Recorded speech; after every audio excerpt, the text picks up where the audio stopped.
Hi, good morning and good evening, respected dignitaries and fellow researchers.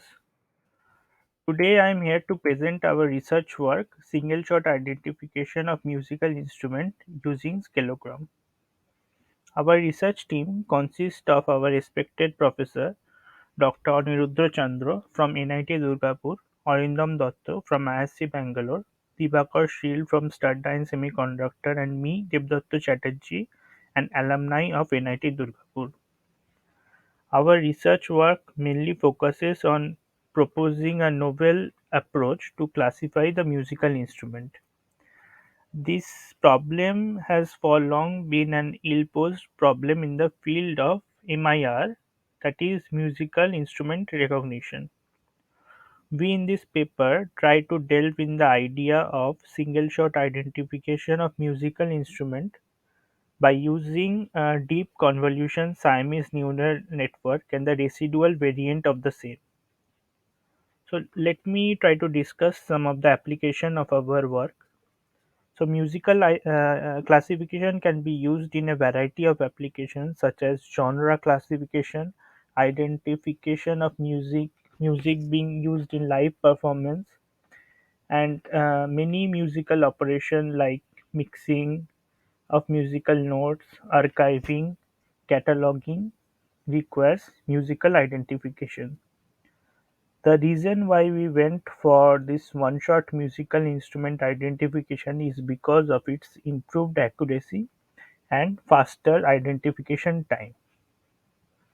So let's discuss about the one-shot learning.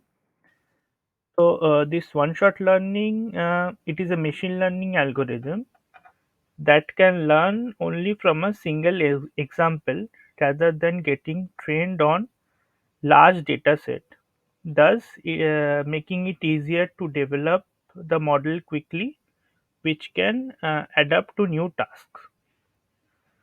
This single shot learning can be mathematically approached as shown. Here, theta is the parameter to be learned from the model. The element xij are individual samples from the audio excerpts xi, and many-to-one mapping refers to the fact that multiple samples from the same audio excerpt can be mapped to the same level. Let's briefly touch down the difference between scalogram and spectrogram. So a spectrogram is a time frequency representation. So it is a 2D representation wherein in the x-axis is represented for time and the y-axis represents frequency. The color represents the amplitude at each frequency and time. Uh, it uses Fourier transform. On the other hand, scalogram uses wavelet transform to analyze the frequency over time. It provides a more localized and detailed representation for analysis. Let's discuss about the dataset that we used for analyzing the problem. So dataset 1 has been obtained from Kaggle. It includes 14 different musical instruments. It is sampled and it is sampled at 44.1 kilohertz. The scalogram that are obtained from this each dataset is of dimension 224 to 24, 3, and they were created using continuous wavelet transform (CWT) and fed to the network. The second dataset that we used is the ISME dataset, which consists of 3-second long clip sampled at 44.1 kHz.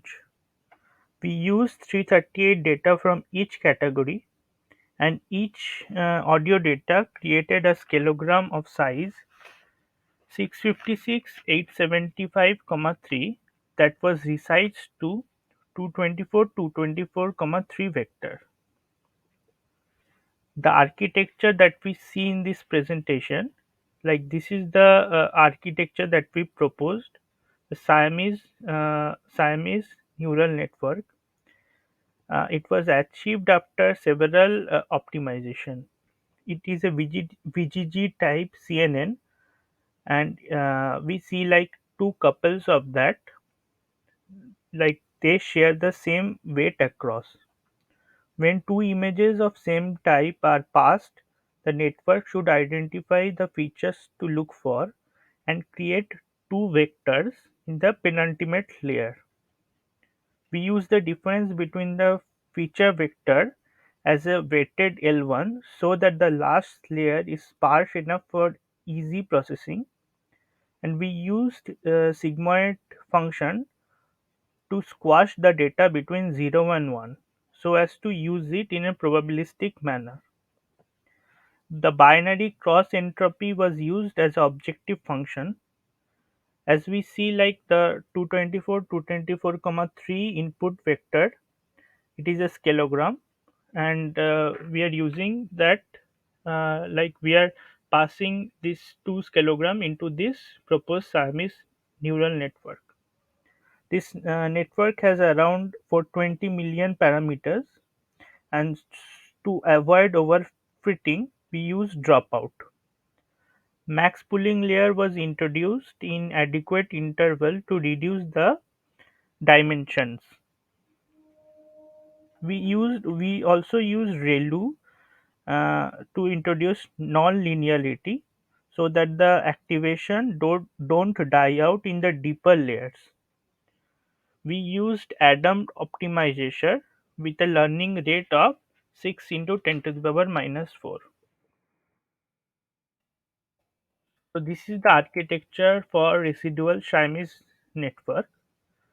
So residual Siamese network is almost similar to the VGG type CNN Siamese network. The only difference is that it uses skip connection that allows the information to pass from one part of the connection to the another instead of passing it through multiple layers.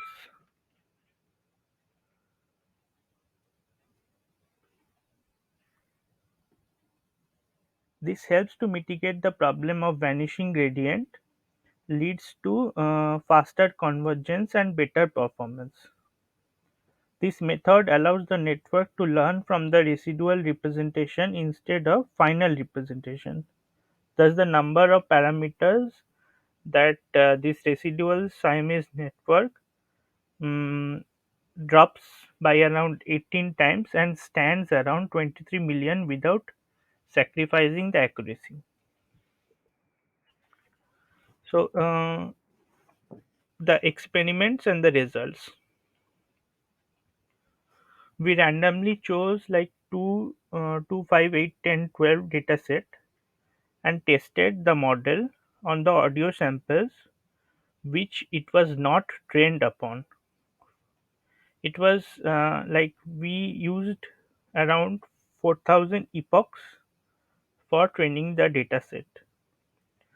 We can have a look that with only two sets of training data, we get a significant accuracy of maximum 82% for the scalogram and 74% for the residual variant. It is evident as we increase the training data set, there is an increase in accuracy as well. And we can have a look that the scalogram performed significantly better than the spectrogram. The performance is kind of similar for the model, uh, for the data for the ISMID dataset as well. The maximum is around 78% and 74% for convolution and residual versions of the same. We can have a look into this graph. This graph shows the uh, bird's eye view of all the networks. We can see that the deep Siamese network performed slightly. The residual Siamese network performed slightly better than the deep Siamese network, and they both outperformed nearest neighbor and the random guessing.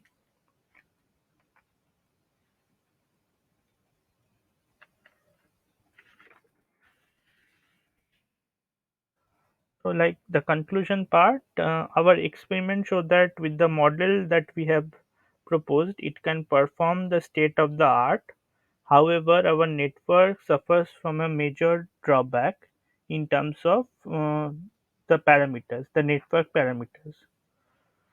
So, which is low in terms of memory utilization in GPU, but this is not suitable for portable devices. So, in future, we will try to develop a low weight online variant of the same network. Thank you.